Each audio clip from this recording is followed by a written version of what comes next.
ನೆಮ್ಮದಿ ಕಳ್ಕೊಂಡಿರೋ ಪ್ರಾಣ ಇರುವಂತಹ ಆತ್ಮಗಳಿಗೆ ನಮ್ಮ ಬ್ಲ್ಯಾಕ್ ಕ್ಯಾಟ್ ಚಾನೆಲ್ಗೆ ಸ್ವಾಗತ ಸುಸ್ವಾಗತ. ಇವತ್ತು ನಾವು ಬಂದಿರುವಂತಹ ಜಾಗ ಕೆಟ್ಟ ಕನಸು ಬೀಳೋರು, ಅಂದ್ಕೊಂಡು ಕೆಲಸ ಯಾವುದು ಕೈಯೆತ್ತದೇ ಇರೋರು, ಮಾಟ ಮಂತ್ರಕ್ಕೆ ಒಳಗಾಗಿರೋರು, ದೆವ್ವಭೂತಗಳಿಂದ ನರಳಾಡ್ತಿರೋರು ನಂಬಿ ಬರುವಂತಹ ಜಾಗ. ಮಾಟ ಮಂತ್ರ ಮಾಡೋಕ್ಕೆ ತುಂಬ ಜಾಗಗಳಿದೆ, ಆದರೆ ಅದನ್ನು ಪರಿಹಾರ ಮಾಡೋಕ್ಕೆ ಅಂತ ಇರುವಂತಹ ಪ್ರಮುಖವಾದ ಜಾಗನೇ ಶ್ರೀ ಆರತಿ ಉಕ್ಕಡದ ಮಾರಮ್ಮ ದೇವಸ್ಥಾನ. ಈ ಒಂದು ಸೂಪರ್ ನ್ಯಾಚುರಲ್ ಪುರಾಣ ಪ್ರಸಿದ್ಧ ದೇವಸ್ಥಾನನ ಇವತ್ತು ಎಕ್ಸ್ಪ್ಲೋರ್ ಮಾಡೋದು ಬನ್ನಿ.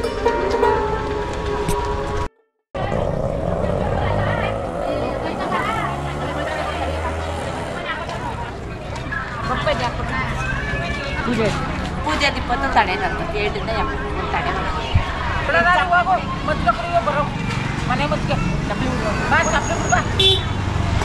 ನೀವು ಮಾಡ್ತಿಲ್ಲ ಪೂಜೆನ?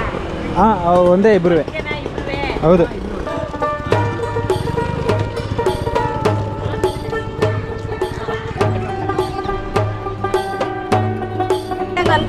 ಇಲ್ಲ ಖುಷಿ ಆಯಿತು.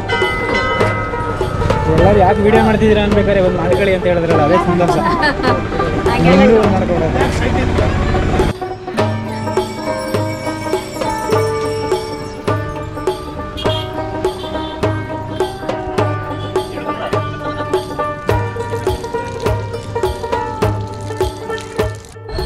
ಈ ದೇವಸ್ಥಾನದ ವಿಶೇಷತೆಗಳೇನೆಂದರೆ, ಈ ತಾಯಿಯ ಮುಖನ ದರ್ಶನ ಮಾಡಿ ನಮ್ಮ ಮೇಲಾಗಿರುವಂತಹ ಯಾವುದೇ ಮಾಟ ಆಗಲಿ, ತಂತ್ರ ಆಗಿರಲಿ, ಕೆಟ್ಟ ಕಣ್ಣಾಗಿರಲಿ, ಇದನ್ನೆಲ್ಲ ಹೋಗ್ಸೋಕ್ಕೋಸ್ಕರ ತಡೆ ಕೂಡ ಉಳಿತಾರೆ.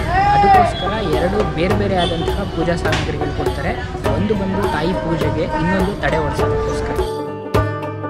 ಬನ್ನಿ ಈಗ ತಾಯಿ ದರ್ಶನ ಮಾಡೋಣ.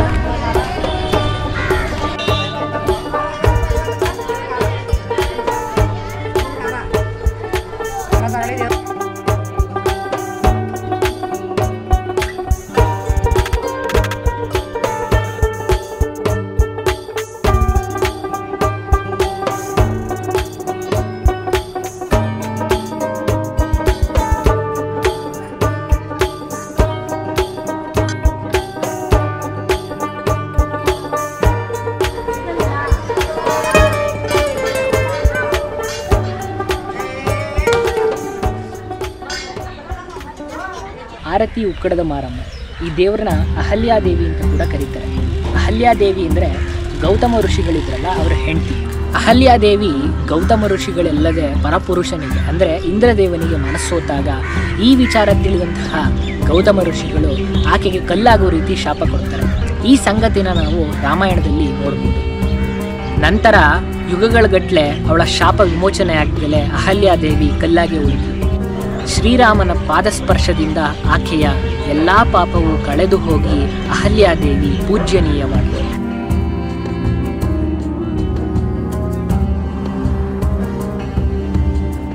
ಈ ದೇವರ ಮತ್ತೊಂದು ವಿಶೇಷತೆ ಏನಂದರೆ, ನಾವು ಪೂಜಾ ಸಾಮಗ್ರಿಗಳು ತಗೊಂಡಾಗಲೇ ನಮಗೆ ಪೂಜೆ ಸಾಮಾನು ಜೊತೆಗೆ ಎಳ್ಳು ಮತ್ತು ಜೀರಿಗೆನ ಮಿಕ್ಸ್ ಮಾಡಿಕೊಟ್ಟಿರ್ತಾರೆ.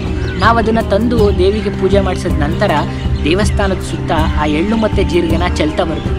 ಏನಕ್ಕೆ ಅಂದರೆ, ನಮಗಂಟಿರುವಂತಹ ಕೆಟ್ಟ ದೃಷ್ಟಿಯಾಗಲಿ, ನಮಗೆ ಬಿದ್ದಿರುವಂತಹ ಕೆಟ್ಟ ಕಣ್ಣಾಗಲಿ ಇಲ್ಲೇ ಕಳೆದು ಹೋಗಿ ನಮ್ಮ ಜೀವನ ಸುಖಕರವಾಗಿರಲಿ ಅಂತ ಆ ರೀತಿ ಪದ್ಧತಿನ ಮುಂಚೆಯಿಂದ ಫಾಲೋ ಮಾಡ್ತಾ ಬಂದಿದ್ದಾರೆ.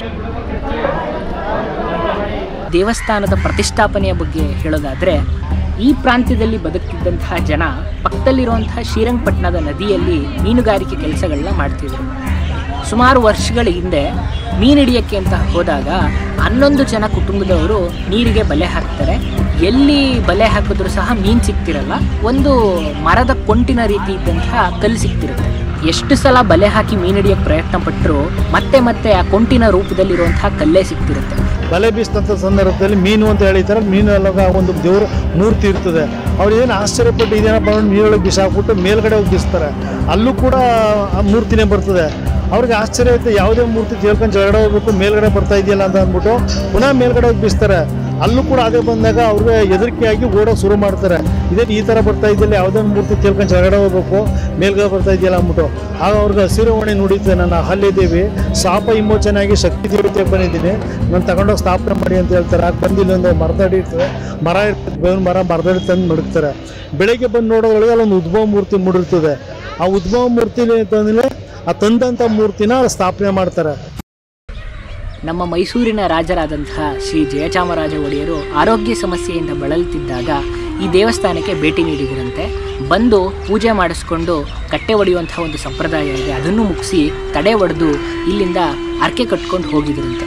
ಸುಮಾರು ದಿನಗಳ ನಂತರ ಅವರ ಆರೋಗ್ಯ ಸಮಸ್ಯೆ ಎಲ್ಲ ಪೂರ್ಣವಾಗಿ ಕಳೆದು ಹುಷಾರಾಗ್ತಾರೆ. ಅದರಿಂದ ಖುಷಿಯಾದಂತಹ ಜಯಚಾಮರಾಜ ಒಡೆಯರು ಮತ್ತೆ ಈ ದೇವಸ್ಥಾನಕ್ಕೆ ಬಂದು ತಾಯಿಯ ಅರ್ಕೆಯನ್ನು ಪೂರ್ಣಗೊಳಿಸಿ ಮತ್ತೆ ಇನ್ನೊಂದು ಸಲ ತಡೆ ಹೊಡೆಸಿ ಕಟ್ಟೆ ಹೊಡೆದು ಇಲ್ಲಿ ಪೂಜೆ ಮುಗಿಸ್ಕೊಂಡು ಹೋಗ್ತಾರೆ.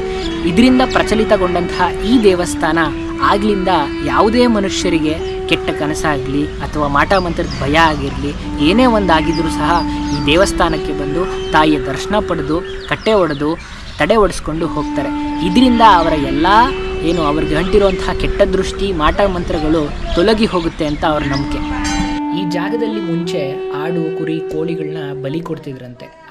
ಆದರೆ ಈಗ ಸರ್ಕಾರದ ಆದೇಶ ಇರೋ ಕಾರಣ ಇಲ್ಲಿ ಯಾವುದೇ ತರಹದ ಬಲಿ ಆಚರಣೆಗಳು ನಡೆಯಲ್ಲ. ಈಗ ತಾಯಿ ದರ್ಶನ ಮುಗಿಸಿ ಬಂದಿದ್ದೀವಿ. ಈಗ ಮುಂದಿನ ಪದ್ಧತಿ ಬಂದು ಕಟ್ಟೆ ಹೊಡೆಯೋದು.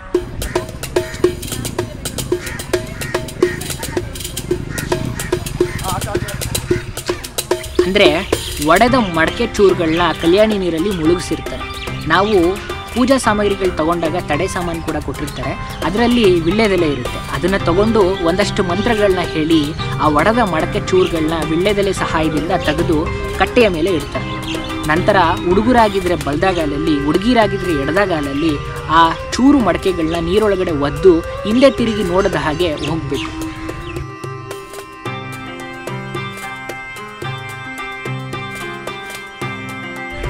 ಈ ಪದ್ಧತಿನ ಏನಕ್ಕೆ ಆಚರಿಸ್ಕೊಂಡು ಬಂದಿದ್ದಾರೆ ಅಂದರೆ, ನಮಗೆ ಅಂಟಿರುವಂತಹ ಯಾವುದೇ ಪಾಪಕರ್ಮ ಆಗಲಿ, ದೆವ್ವಭೂತ ಆಗಲಿ, ಮಾಟ ಮಂತ್ರ ಆಗಲಿ ಆ ಒಡೆದ ಮಡಕೆ ರೀತಿಯೇ ನೀರಲ್ಲಿ ಮುಳುಗಿ ಹೋಗಲಿ ಅಂತ ನಡೆಸ್ಕೊಂಡು ಬಂದಿದ್ದಾರೆ.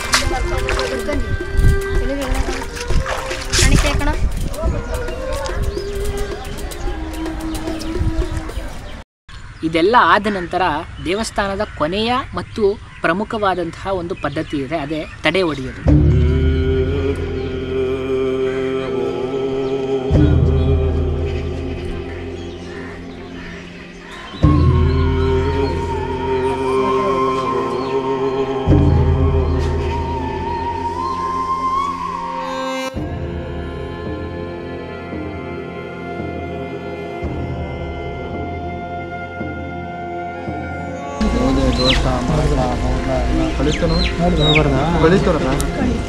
ನಾವು ತಂದಿರುವಂತಹ ತಡೆ ಸಾಮಗ್ರಿಯಲ್ಲಿ ಒಂದು ಮಣ್ಣಿನ ಮಡಕೆ ಇರುತ್ತೆ. ಅದಕ್ಕೆ ನೀರು ತುಂಬಿ ನೆಲಕ್ಕಿಟ್ಟು ಅದ್ರ ಮೇಲೆ ಒಂದು ತೆಂಗಿನಕಾಯಿ ಇಟ್ಟು ಅದ್ರ ಮೇಲೆ ಕಪ್ಪದೊಂದು ಬಳೆ ಇರುತ್ತೆ, ಅದನ್ನಿಟ್ಟು ಅದ್ರ ಮೇಲೆ ನಿಂಬೆಹಣ್ಣು ಇಡ್ತಾರೆ. ನಂತರ ಅಲ್ಲಿರುವಂತಹ ಅಷ್ಟ ಕುಂಕುಮನ ಅದ್ರ ಮೇಲೆ ಚೆಲ್ತಾರೆ. ಈ ರೀತಿ ಜೋಡಿಸಿ ನಮ್ಮಲ್ಲಿರುವಂತಹ ಒಂದು ಪಾಪಕರ್ಮ ಅಥವಾ ಮಾಟ ಮಂತ್ರ ಯಾವುದೇ ದುಷ್ಟಶಕ್ತಿಗೆ ಒಂದು ಆಕಾರ ಕೊಡ್ತಾರೆ. ಒಂದಷ್ಟು ಮಂತ್ರಗಳನ್ನ ಪಠಿಸಿ ಹುಡುಗ ಆಗಿದ್ರೆ ಬಲಗಾಲಲ್ಲಿ, ಹುಡುಗಿಯಾಗಿದ್ರೆ ಎಡಗಾಲಲ್ಲಿ ಆಗಲೇ ಹೇಳಿದಂತೆ ದಾಟಿಸಿ ನಮ್ಮನ್ನು ಹಿಂದೆ ತಿರುಗಿ ನೋಡದಂತೆ ಹೋಗೋದಕ್ಕೆ ಹೇಳ್ತಾರೆ. ನಂತರ ಆ ಒಂದು ಏನು ನಮ್ಮಲ್ಲಿ ಅಂಟಿದ್ದಂತಹ ಕೆಟ್ಟ ಶಕ್ತಿಗೆ ಒಂದು ಆಕಾರ ಕೊಟ್ಟಿದ್ರಲ್ಲ ಅದ್ರ ಮೇಲೆ ಕಲ್ಲೆತ್ತಾಕಿ ತಡೆ ಹೊಡಿತಾರೆ.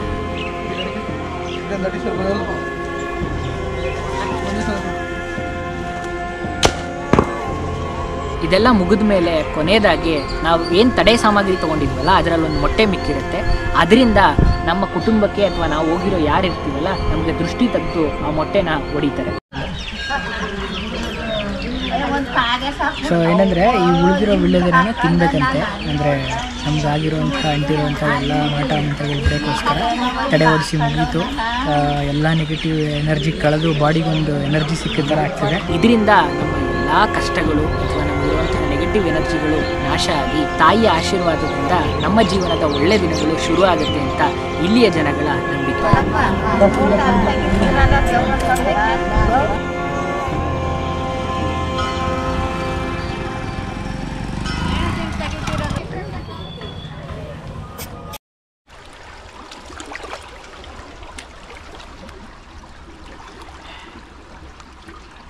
ಡೈವರ್ಸಿಟಿ.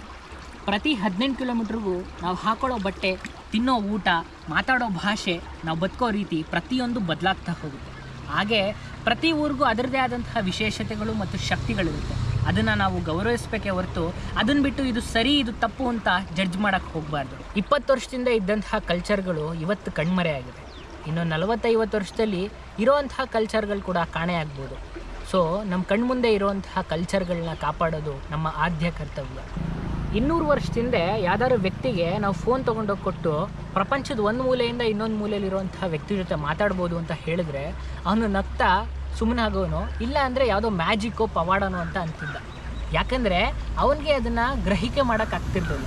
ಸೊ ಅದೇ ರೀತಿ ಕೆಲವೊಂದು ಶಕ್ತಿಗಳನ್ನ ಮತ್ತು ಕೆಲವೊಂದು ವಿಚಾರಗಳನ್ನ ಪ್ರತಿ ಮನುಷ್ಯ ಕೈಲೂ ಕೂಡ ಗ್ರಹಿಕೆ ಮಾಡೋಕ್ಕಾಗಲ್ಲ. ಸೊ ಅದು ನಮ್ಮ ಗ್ರಹಿಕೆಗೆ ಸಿಗಲಿಲ್ಲ ಅನ್ನೋ ಕಾರಣಕ್ಕೋಸ್ಕರ ಅದು ತಪ್ಪು ಸರಿ ಅಂತ ಜಡ್ಜ್ ಮಾಡೋಕ್ಕೆ ಹೋಗಬಾರ್ದು. ಹಂಗಂತ ಹೇಳ್ತಾ ನಮ್ಮ ಮಾತನ್ನ ಇಲ್ಲಿಗೆ ಮುಗಿಸ್ತೀವಿ. ಇನ್ನೂ ಹೆಚ್ಚಿನ ಈ ರೀತಿಯ ಕಂಟೆಂಟ್ಗಳಿಗಾಗಿ ನಮ್ಮ ಚಾನಲನ್ನು ಸಬ್ಸ್ಕ್ರೈಬ್ ಆಗಿ, ಲೈಕ್ ಮಾಡಿ, ಶೇರ್ ಮಾಡಿ, ಕಮೆಂಟ್ ಮಾಡಿ.